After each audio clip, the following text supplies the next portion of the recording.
Hello, everybody, and welcome back to Neutrality Studies. My name is Pascal Lotta. I'm an associate professor at Kyoto University, and with me today is Pietro Shakarian for the fourth or fifth time, a good friend of the show. Pietro is a lecturer in history at the American University in Yerevan, Armenia. Pietro, welcome back. Pascal, it's great to be on your show again. Thank you so much for having me. Thank you very much for saying yes. I mean, you are very close to one of the centers of international attention. Armenia is very close to Iran, and right now the United States has a second carrier group that arrived there. We've had talks in Geneva that apparently failed between the Americans and the Iranians. Although I must say the U.S. made impossible demands in my view. What is the situation like to where you are, and how are you looking at this very large U.S. manufactured crisis? Well, a lot of people here in Yerevan, in Armenia, are actually quite nervous about the situation because, again, this has clear ramifications for the South Caucasus, for Armenia. A destabilized Iran it would be an enormous disaster, as I've said numerous times on this podcast, for the whole region, right? First and foremost, as we know, kind of the Near East, the Middle East, but also the Caucasus, Central Asia, and so on and so forth, right? So there is, quite a bit of concern in the society, right? I can't speak to how the government might feel about that, but in the Armenian society, there is some great concern about that situation, about the situation with Iran, between Iran and the United States. And so, yeah, I mean, it is rather alarming. And we are talking today on Friday, February 20th. I mean, the strikes on Iran could come as early as, tonight. There's a lot of people who say, like, if the United States strikes, it's going to strike after the markets close, in order to give kind of a two day window for things to maybe calm down in case they are planning a surprise sneak kind of decapitation attack. How do you view it? How high do you think the danger is for the U.S. actually now striking Iran? Well, unfortunately, Pascal, I have to tell you, it's very high. I don't want to say that. I mean, it's not. I mean, but unfortunately, this is where we are.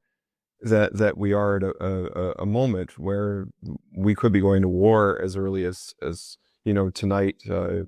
I mean, Yerevan time. I mean, I mean, also even in terms of like maybe even U.S. time. But it's still it's really concerning. It's really concerning. And the thing is that where are the brakes? Where's the off ramp here? Because again, like I stressed, war with Iran, it's alarmed. I mean, people here are rather concerned about that, about the implications of that. Maybe even that would spill over the border, something like this, that it could lead to maybe the ethnic fragmentation of Iran, the Syrianization of Iran, something like that. Although I have to say this, the state is rather strong.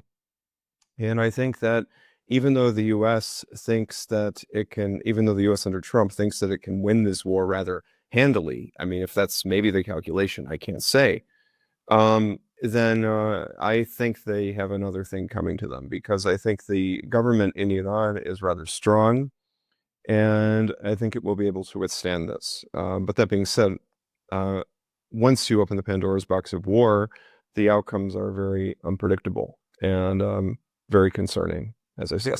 There's a lot of talk about the Chinese and the Russians now giving substantial support to Iran and actually propping them up.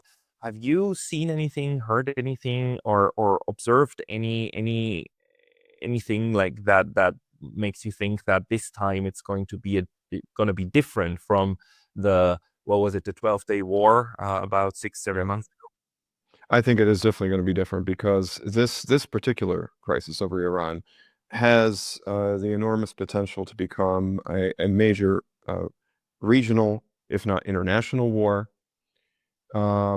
The fact is that we have, like I said, I mean, well, actually, as you were kind of alluding to, these exercises involving the Chinese and the Russians, the naval exercises, with the Iranians in the Gulf of Oman, right? We had a temporary closure of the Straits of Hormuz just the other day by the IRGC.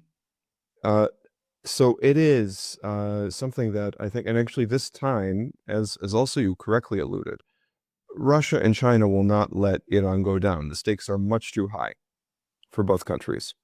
We've also been getting reports about IL-76s. These are large, for our viewers to understand, these are large military transport planes flying from Russia to Iran. Also, China has made many moves to kind of bolster Iran at this moment. So Russia and China are not going to let this go. Now, what's incredibly dangerous also about this is that the US under Trump keeps on building up, building up, building up, building up. And also, by the way, I should say this, that the Russians and Chinese do not want a confrontation. They don't want to see a war with between the US and Iran, and neither do most of the states in the Middle East, Pascal, with certainly with the exception of Israel, with certainly the exception of Israel, possibly, UAE, which is Israel's closest ally in the region. But nobody wants this war. Turkey doesn't want this war. Egypt doesn't want this war. Iraq doesn't want this war. Saudi doesn't want this war. Qatar doesn't want this war. And yet we seem to be continuously, moving toward that moment. I mean, President Trump has indicated that, the only thing that would stop him, like I said, I mean, going back to what he famously told the New York Times earlier, that the only thing that would stop him is his own morality. So I don't know how this is going to end up, I mean, so yeah, we'll see where the chips lie on that. One thing that even the New York Times today is reporting on, and for the New York Times to pick up on this is to me quite already a big thing, which is, how come that this time we don't even have a pretext? I mean, we had in the Iraq war, we had the WMD pretext. In Syria, we had the let's save the children from gas pretext. In Libya, we had the let's save the children from the regime pretext. This time we're out of pretext. I mean, there's nothing. Yeah, I think actually, Pascal, the way you phrase it is very interesting, because you're saying we're out of pretexts, right? So Trump was trying to kind of find a pretext, where actually maybe Netanyahu was persuading Trump to try and find a pretext. So one pretext that they were going to potentially use was that, well, Iran, it's the missiles, right? The missiles, they clobbered Israel in the 12-day war, so now we have to get rid of the missiles. Then it became the protests, the riots in Tehran, that we have to help, bring democracy to Iran, right? Which is really fascinating coming from President Trump, who said that, I'm going to be the America first candidate. I'm going to be the anti-war candidate, right? That's how he was going into this election. And yet you saw him tweeting himself that he was going to be basically kind of pursuing the exact same, policy as Joe Biden, which is to kind of pursue this kind of aggressive American imperial interest under the cover of democracy and freedom and human rights and all that. So that's what we're seeing, actually, as a matter of fact, that he's actually moving toward. I mean, Trump is like I told the hosts of another podcast that Trump is morphing into George W. Bush. That what we're seeing is really kind of Iraq 2.0, and with the stress on the 2.0, because Iran is an enormous country. And if it's destabilized, I mean, I understand that, Israel thinks that, well, we can just knock them out and we, turn it into another Syria and then bomb it at will and all this and that. But the enormous, enormous implications of a country this size, over 90 million people, and with the area of the entirety of I mean, almost, I mean, it's about the same size as Western Europe. Actually, also, I mean, the same size as Mongolia, you could say. I mean, it's a huge country. It's an enormous country by area, to say nothing of population. And so to start a war here, and it looks like if there is a war, it's not just going to be limited strikes, it's going to be a full-on war, which really concerns me, because they can't do something surgical, Pascal, like go in, and take out the leadership or kidnap, I don't know, the Ayatollah, like they did with, that they can't just take out the supreme leader like they did with Maduro. They can't do that. They can't just, sweep in like that. It's going to be much more complicated, and it's going to leave us with a disaster scenario, really. No, So yeah, and Iran made it very clear. They said if you shoot, then it's not going to be a 12-day war. It's going to be a long, drawn out thing. And we're going to immediately start shooting at your positions, which are all in range of the missiles. And we're going to immediately start shooting against Israel as well. And this time we won't stop. Because let's remember, last time it was the Iranians that agreed after 12 days to stop it once Israel was basically at a really dire moment, right? They said like, no, this time not. We're gonna go full blown after you. Last time the Iranians didn't go after U.S. military installations, and this time they already said, if you attack, we will. so at least it's going to be a long war. And you know what? Let me tell you, these people are going to fight. Because I mean, the Iranians, like I said, the between both the, kind of how do you say this? The kind of the passionate devotion to Shia Islam, right? That's number one, and number two, the nationalism, right? That we're a great civilization, we're a great, we were a great empire, going back to the times of Cyrus the Great and so on and so forth. That these people will fight. They will fight. And like I said, there's this belief that, well, we can fragment Iran along ethnic lines, but even those ethnic groups, like the Iranian Azerbaijanis in the north, they're very integrated into Iranian society. They're extraordinarily integrated into Iranian society. Just look again at the supreme leader, So, and really, at the end of the day, even though there is this effort to promote Reza Pahlavi to be the leader of Iran, that does not resonate with the majority of Iranians. And so I think if Trump does go down this route, it's not going to end well. But I think we might, if Iran does something like, if the Iranians decide to do a limited closure of the Straits of Hormuz, then that would actually limit the chances of a long, drawn-out war, because immediately the economic impact of that would be felt. And that's where I think we might be going on this. Frankly, they were sending a warning the other day. The IRGC was sending a warning when they did the temporary closure of the Straits of Hormuz. They were showing to the world, this is what we can do. So don't mess with us. And yeah. The one thing I don't really understand is like closing the Strait of Hormuz would punish basically everybody for this. No, that's why I'm saying it would be a selective closure. They wouldn't like punish. Yeah. They would not do it against. They're very cognizant, because they're very cognizant of not. They don't want to, like, for example, harm the Chinese, because again, look at how much support China has been giving Iran. They're not going to do that. This is going to be a selective closure that is going to disproportionately affect the West and the United States in particular, and also inevitably Israel. So this is what we're seeing, that they're going to. This is a nuclear option. It's not an option that they would want to do. They would prefer to negotiate. But again, when you go to negotiations, you can't negotiate like this, where you have the one side basically putting all this enormous military pressure on the other side. It's just not going to work, unfortunately. I mean, unfortunately, for the sake of negotiations, this kind of approach is really disastrous and extraordinarily reckless. It's also an impossible ask. It was an impossible ask to tell Iran that not just it has to completely abandon its nuclear program, but also basically scrap its entire missile programs and make sure that it itself can at any point in time be targeted by Israel or the United States, while it will not have any kind of missiles to retaliate. I mean, that's an impossible ask after having been attacked, last summer, and after.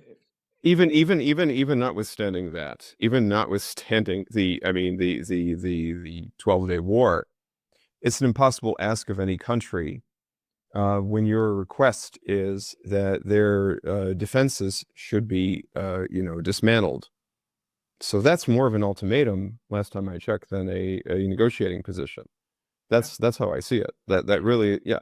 Absolutely. I mean, it's an ultimatum backed up with the U.S. Navy parked right in front, with the explicit threat that if you don't say yes, then we will strike. I mean, that itself is already a breach of the UN Charter, and Absolutely, absolutely. That's to say nothing of the fact that they're even that Mr. Trump is trying to apparently, create an alternative UN with this so-called Board of Peace.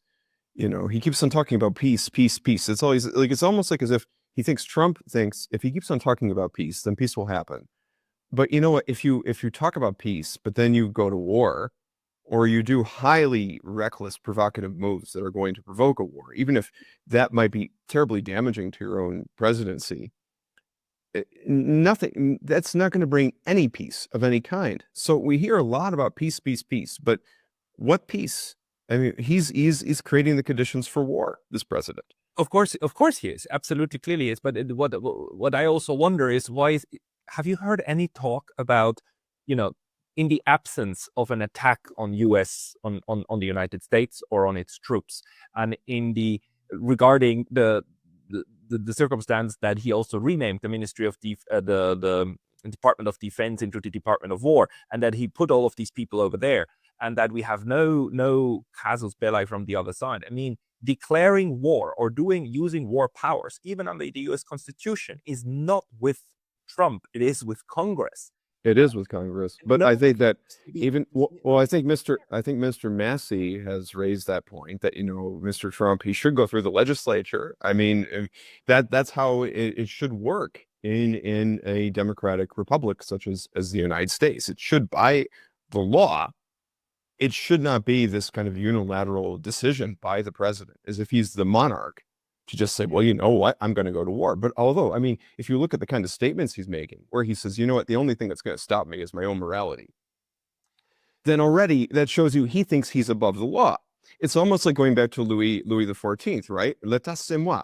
The idea of the state is me, and so I can do whatever I want.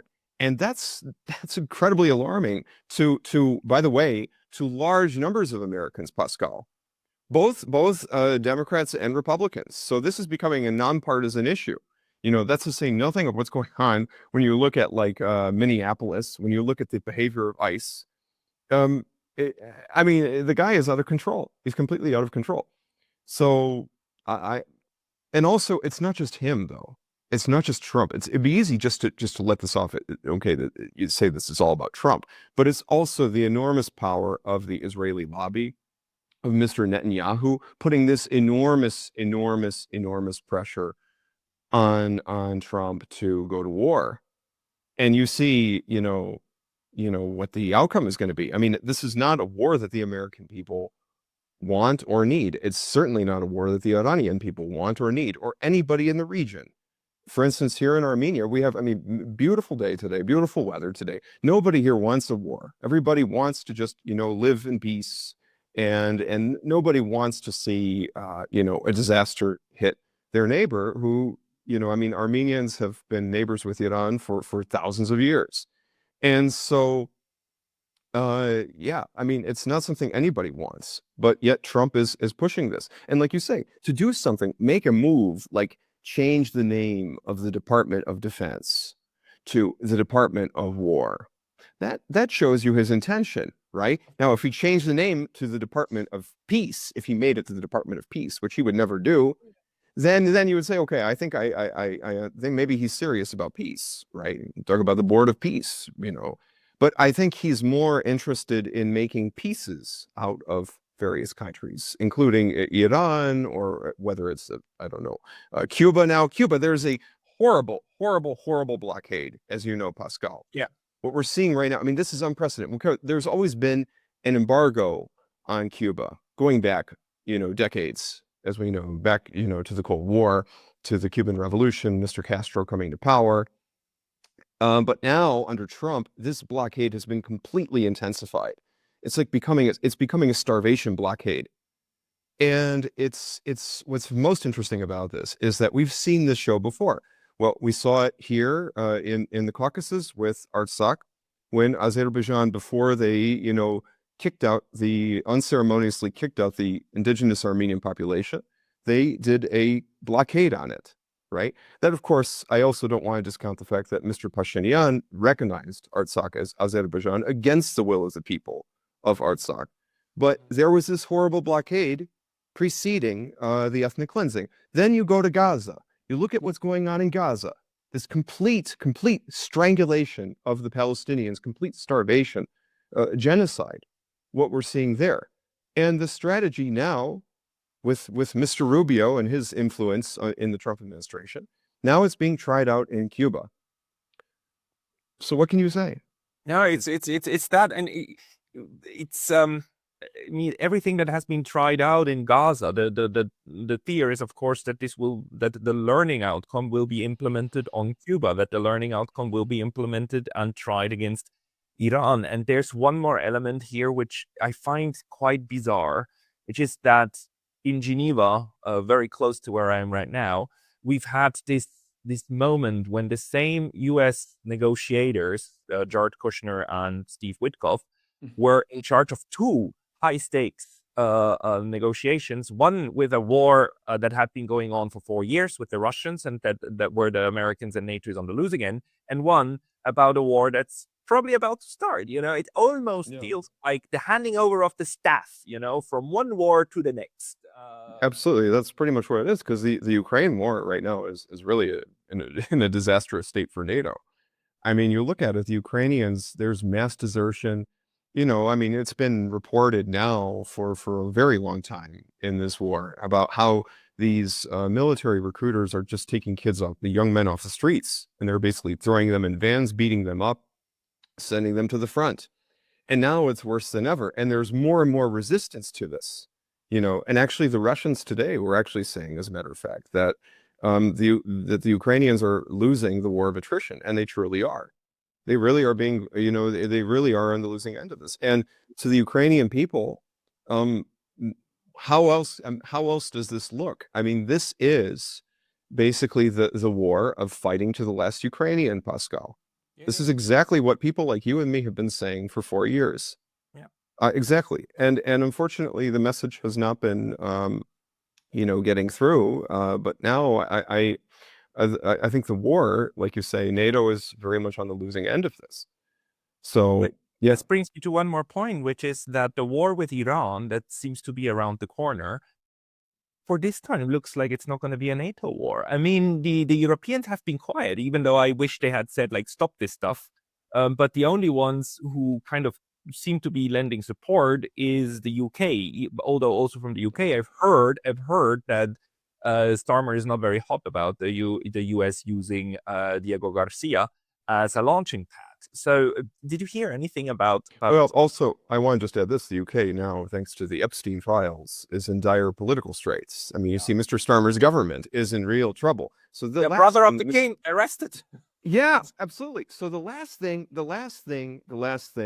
the UK needs right now is this war. But yet, this is where we're headed, right? I mean, there's no consideration for not only the UK. There's no consideration for the Europeans.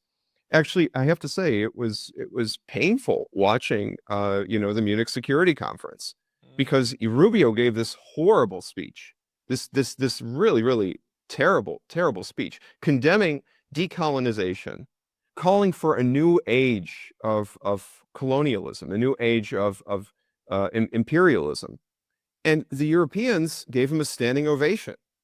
Like, I couldn't believe what I was seeing, right? And then in addition, that's not counting the abysmal performance of AOC, right? That this was supposedly the progressive alternative in the West, and yet, she didn't sound too far from Mr. Trump on much of what she was saying. So, what can you say? I mean, let's just hope, yeah. But it's really it's a moment. I mean, the American empire is going down one way or another. I mean, even the way that this war is being built up just shows you, in comparison to the way the Iraq war was being built up. Mm-hmm. Iraq, just for everybody to remember, Iraq at the time was a 5 million or 6 million population, right? And yes. Or sorry, is it more? Sorry, but it's significantly smaller. Significantly. Oh, absolutely significantly smaller. I mean, I don't have population figures in front of me of Iraq, but significantly smaller. Yes. significantly smaller, and that war was built up with everything, WMDs, and a coalition of the willing, and when the president wanted to join, then renaming of the freedom fries, right? I mean, Yeah, absolutely. all of this is absent right now. I mean, even with And also there was a great, I just want to say this, Pascal, if you don't mind me just interrupting you for a second.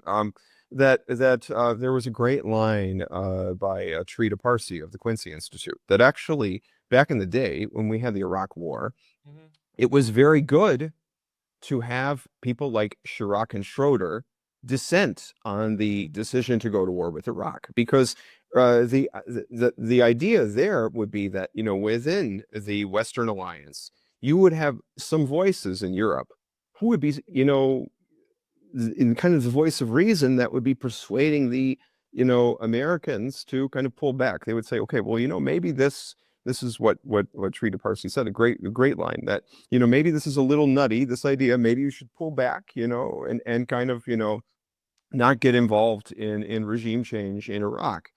But we don't have that moderating voice anymore. From that time, by the way, of the Iraq War, they were already policy papers from these think tanks in the Beltway that were saying that the Europeans, they're much too autonomous, that our aim should be to subordinate Europe to us, and so that they don't, question our decisions, and that also that they do not become an alternative, I guess you could say, an alternative center of power. There was this obsession with this idea of at all cost, even at the cost of American national security, there was and there is this obsession with this idea of preserving what many elites in Washington consider to be the unipolar American moment. And even, like I said, even at the cost of American national security, they're willing to push this idea. Right. Yeah. By the way, everybody, I just had to look it up. The actual number is 25 million. Apologies, not 25, but still, that is significantly lower than the population in Iran. And we're just talking about a completely different animal here. And Pietro, just did you hear anything also from Azerbaijan, or see anything from Azerbaijan? Because one of the things that surprised me is that Azerbaijan was quite important actually during the 12-day war. What are you seeing from over there now? Well, right now, just to kind of, add to that, I mean, the biggest development that happened in the Caucasus region, and this is the subject of an article that I recently wrote in The Nation magazine called J.D. Vance, A Prisoner of the Caucasus. And this was all about the recent visit of the American vice president to Armenia and Azerbaijan. Now, what was most interesting about this? The first thing that you notice is that this was a South Caucasian tour, right? He flew in to Yerevan from Milan after being booed there, mid the Winter Olympics. But he skipped Georgia. So it shows you that, Georgia, I mean, what happened is, as we know, Georgia used to be the darling of the American neoconservative movement. But the Georgians now, especially after Mr. Saakashvili's, disastrous adventure in 2008, that now all of a sudden Georgia is somewhat, off the radar. Now Armenia and Azerbaijan are the main focus, right? Especially when we look at something like the TRIP, this Trump route for international peace and prosperity, which basically would give this area in the south of Armenia, in the Sunni province, right on the border with Iran. Basically, we're talking about Armenia's border with Iran. Yeah. It would give Armenia's border with Iran over to a private American company. Technically, by the terms of what the U.S. is angling for, it would basically this kind of corridor that would be basically the Iranian-Armenian border. It would be controlled by a private company, or a company that would be partially controlled by the Armenians, partially controlled by the Americans. But the Americans have a 74% stake in controlling this company. So it would basically be, absolutely insane. And imagine what that does. It plants, American influence right there on Iran's border. It opens up the door for Israel, for American private companies there. But even more, but that's what's going on here. That project has not been implemented. Right now, that's on the level of rhetoric. Right now, that's Pashinyan hoping that he can, kind of secure this agreement with Vance. Vance even went so far as to endorse Pashinyan for re-election, because in June in Armenia we have big elections coming up, and actually Pashinyan, his ratings are sinking. He has very, very poor approval ratings in Armenia, especially because he's been going after and attacking the Armenian Apostolic Church. Mhm. And so now what you see is a scenario where his position is weakening in Armenia. He's hoping to bolster it. Probably he told Vance, look, I have a problem with this election. Can you endorse me? But then that backfired. How did it backfire? Because Vance, what he did was he went to the Armenian Genocide Memorial without Pashinyan present, which is unprecedented for an Armenian state leader to be absent at such a visit. Um, but Vance went there. He laid flowers he visited the Eternal Flame in the Armenian Genocide Memorial with his wife. And he posted about this on Twitter/X, and then he deleted the tweet because he didn't want to get Turkey upset about using the term genocide. And in Armenia and in the Armenian diaspora, that was received very badly. So even Pashinyan's endorsement from Vance backfired. It didn't work. Then what happened is Vance, after that, went to Azerbaijan, and this kind of picks up from what we were talking about. He went there and basically he signed a kind of a strategic partnership agreement with Baku, where the idea would be to pledge more military assistance to Azerbaijan. We have to understand, Pascal, Azerbaijan is one of the most militarized societies in the world. Oh, really? Yes, huge, huge, huge, arms buildup there, versus, by the way, Armenia, where Pashinyan has actually been working to kind of, reduce the Armenian defenses. He's been actually kind of cutting down on, strengthening Armenia's ability to defend itself in the case of a war with Azerbaijan. But conversely, despite all the talk of peace that Pashinyan is using, and also that you also hear from President Trump, Azerbaijan is building up its military. And actually, this is making many people in Armenia wonder, well, they're building up the military so much. Do they want to use it just on Armenia, or is somebody else in their view? And that somebody else is obviously Iran. So there is major concern about Azerbaijan participating potentially in a war against Iran that would be led by the U.S. and Israel. President Aliyev, in his statements there with Mr. Vance, was praising the United States, the most powerful country in the world, the most powerful military in the world, which tells you a lot about where his allegiances are, that he's not somebody who's looking to Iran or to Russia or to China or to BRICS. He sees Azerbaijan's future with, frankly speaking, the declining, American hegemonic world. I mean, he sees that for some reason, maybe because he's very close to Western oil companies, maybe because he's close to Mr. Netanyahu in Israel, he sees that as the future for Azerbaijan. So, for his part, Vance was praising Aliyev, saying, look, you know what, as I was saying, as I was coming here, that the only leader in the world, aside from President Trump, who has good relations with both the Turks and the Israelis is Mr. Aliyev, and that it's because of either the food or because he's so charming and all this and that. And then he also was making this crack about, well, I mean, he made this kind of a joke about the fact that, in Azerbaijan, Aliyev's wife is the vice president. So that's actually the fact that actually she is the vice president. And he said, I hope Usha doesn't get any ideas from this. This is what Vance was saying. And that comment was actually cut out of the press conference by Azerbaijani state TV. So it just added to the whole absurdity of it. But Azerbaijan, is being prepared almost for a potential assault against Iran as a forward base against Iran. Israeli intelligence has been really active in Azerbaijan, in particular in these so-called smart villages in the areas that were formerly controlled by Nagorno-Karabakh, close to the Iranian border.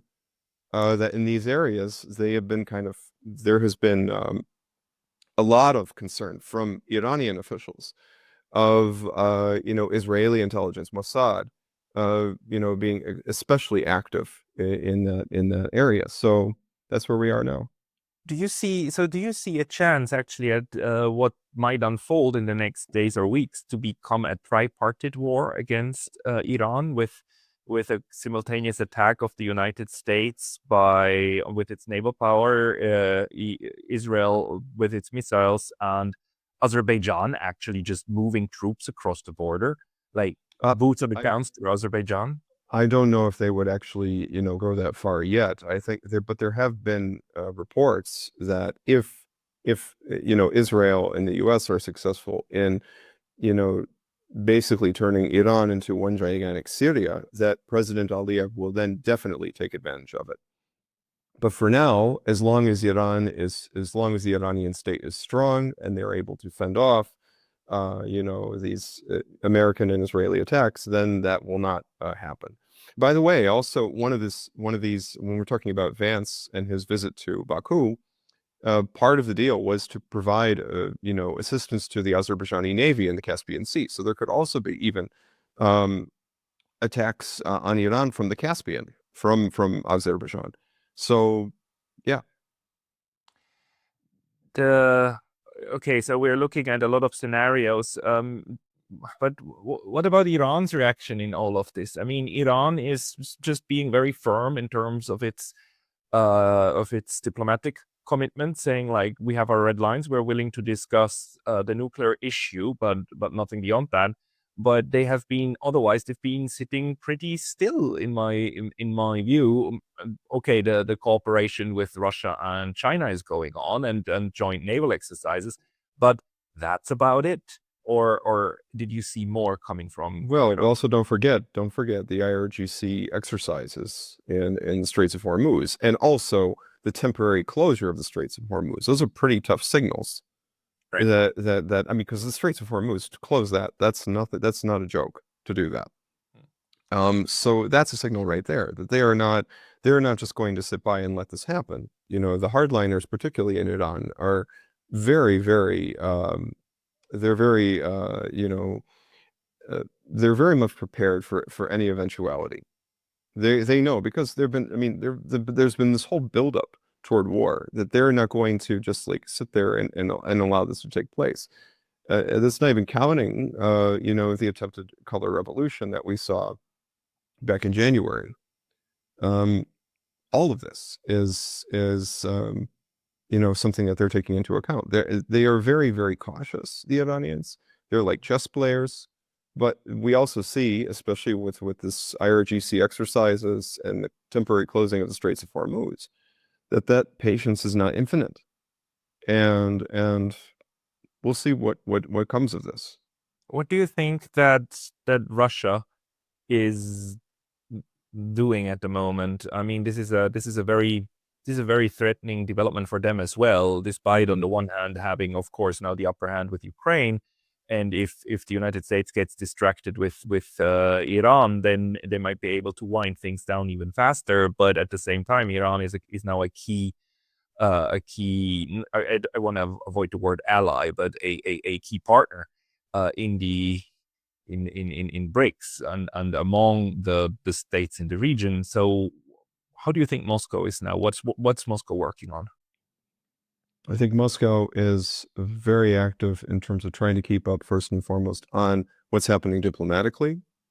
So today, I mean, even though, I mean, we can be very pessimistic, and rightfully so, about the state of negotiations between Iran and the United States, Mr. Lavrov had a phone call with Mr. Aragchi today, kind of, giving Iran, kind of bolstering their diplomatic support from Iran, actually. Well, actually, I should say this. Actually, the phone call happened at the initiative of the Russian side, or excuse me, at the initiative of the Iranian side. But still, nevertheless, it indicates the closeness between these two. First and foremost, on the level of the foreign ministries, on the level of the diplomacy, but also they're very close, as we know, in terms of military technical cooperation. They are not technically formally allies. I mean, the strategic partnership treaty that was signed over a year ago, that was not a overt treaty of kind of mutual defense. But there was a significant military technical component in that. that could not be ignored. And so what that was also doing, you have to also understand that this, as I think I said earlier on this podcast, right when the agreement was signed, that the agreement itself was really the culmination of where Russian-Iranian relations had developed to that point. And so now, I mean, and so by looking at that as a reflection of that, I think that we can also say that the military technical relations are also very quite close, and also diplomatically, because there was, even going back to December 17th, there was that joint, a press conference at Agchi and Lavrov, where basically they kind of enhanced, further deepened their relations between the foreign ministries. So on all levels, Russia is, I'm sure they're monitoring the situation. It's not just that I'm sure, I know they're monitoring the situation extraordinarily closely. All the evidence points to that they are constantly in touch with the Iranians. This indicates to me the seriousness of this relationship. I also, I'm also I should also mention I've also seen these, images of these, flights, the IL-76s coming from Russia to, Iran, these reports about them, that this indicates this is extraordinarily strong relationship.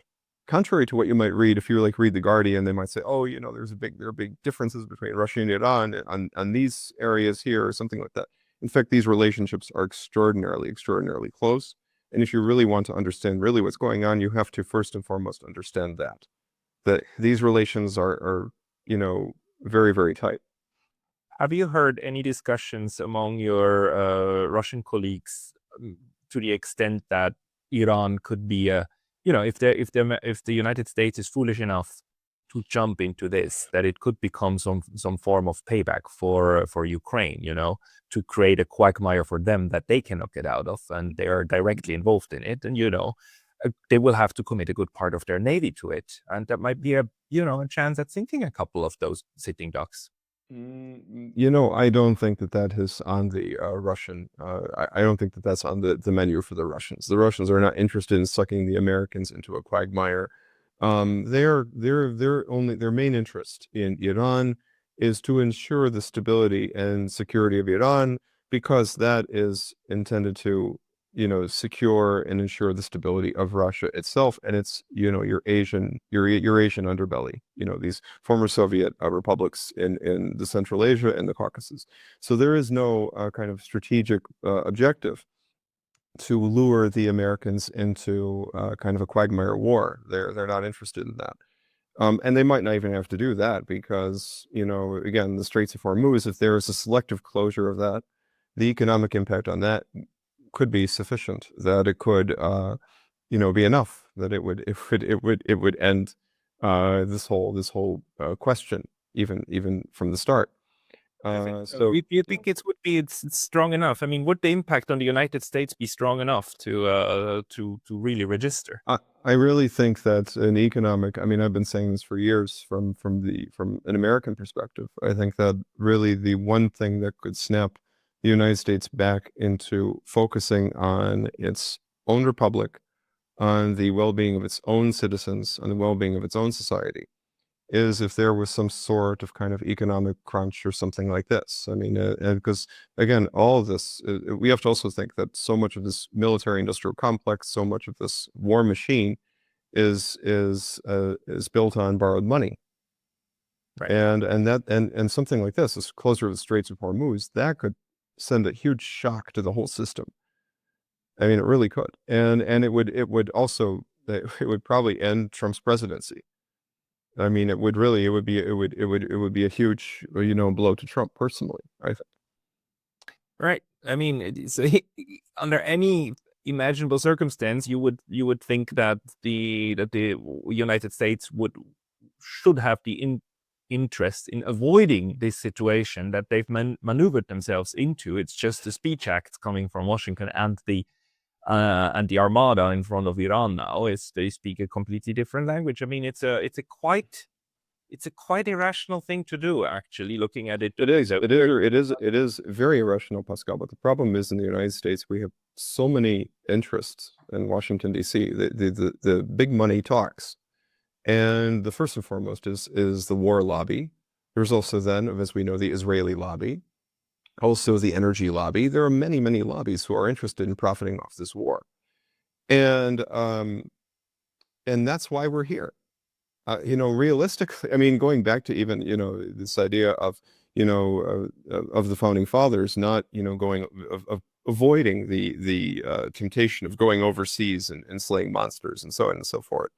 That in fact we're going into this because, there's been no effort to rein in these lobbies in Washington that have been, really acting, but basically they've been pushing the United States to pursue policies contrary to their logical national interests.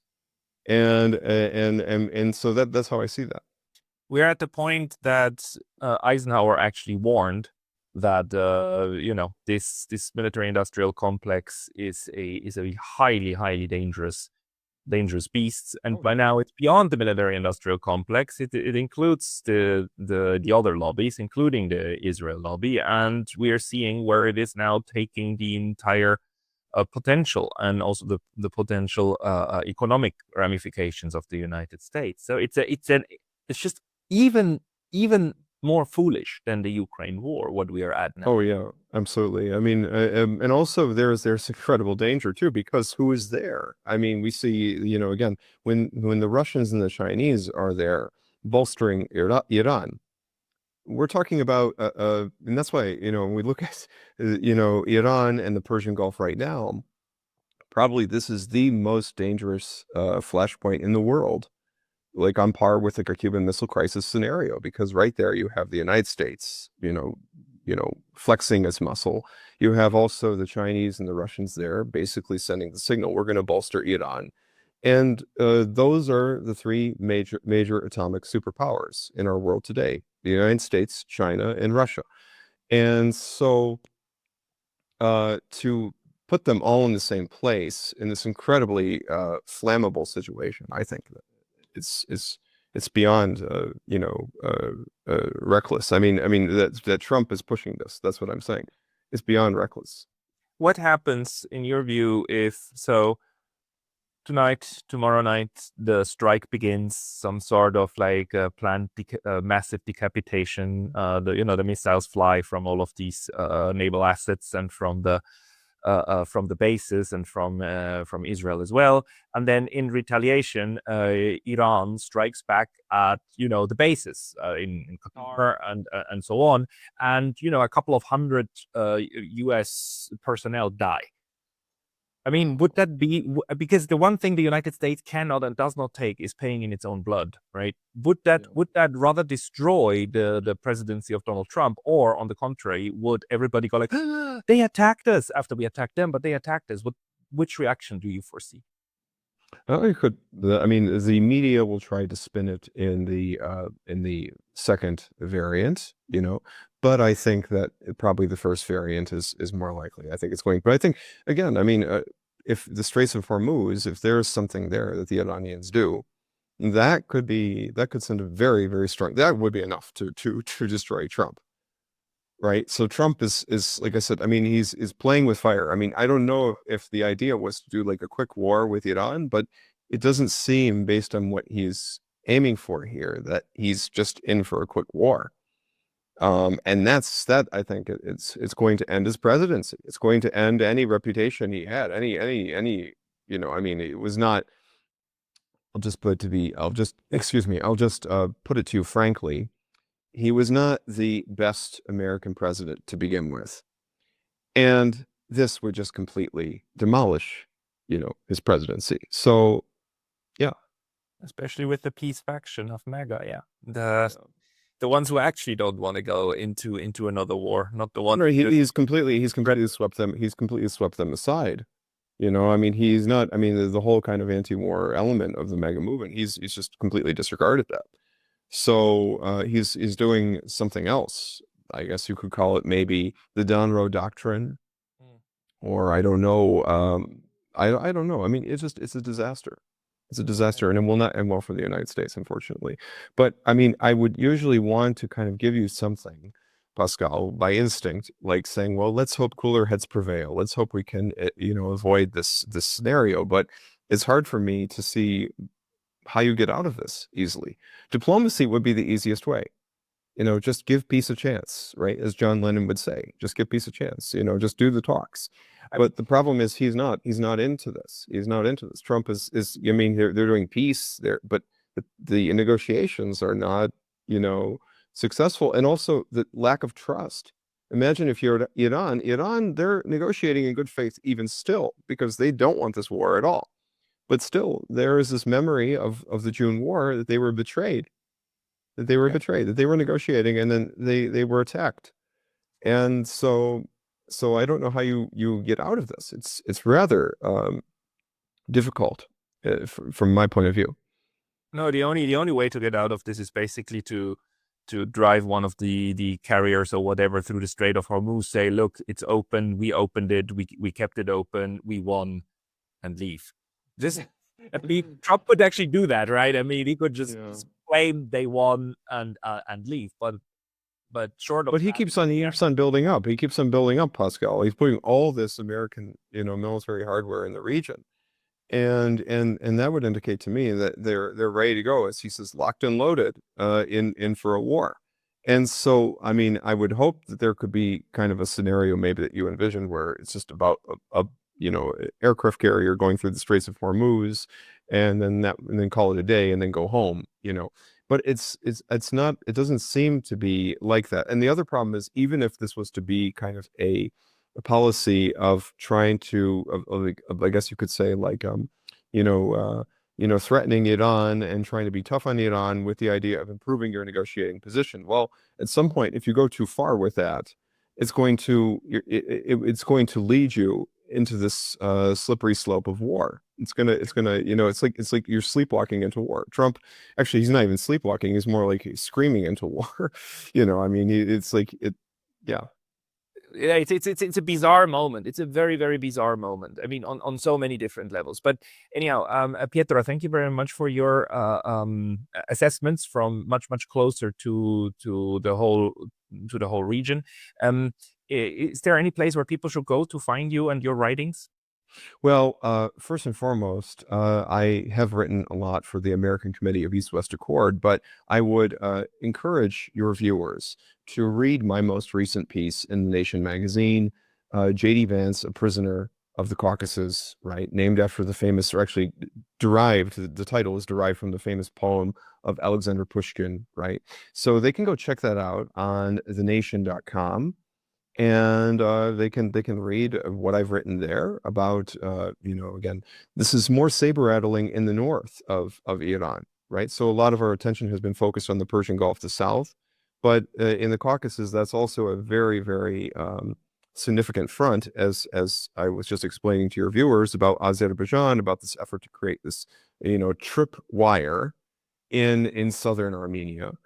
And that's kind of where we are right now. But definitely, I would advise your viewers to check out that article. I've also written a book on Anastas Mikoyan, an Armenian reformer in Khrushchev's Kremlin.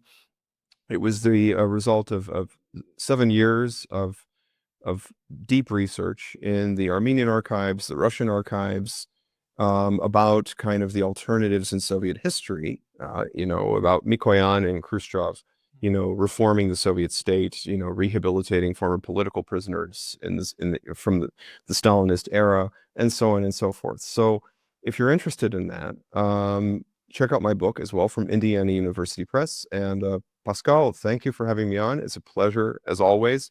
I wish it would be in better circumstances than this. I wish there would be more opportunities for peace, real peace, not just the board of peace, or whatever Trump is saying, or Pashinyan or Aliyev, whatever they're saying. That real peace, and that I hope that we have more of that in the future, rather than peace as kind of I guess you could say, a cover for more wars. So on that note, thank you so much for having me. It's been a great pleasure, great time, and yeah. Thank you very much, Pietro, and we will keep looking at the region, and we will have you back on in the near future. Pietro Shakarian, thank you for your time today. Thank you, Pascal.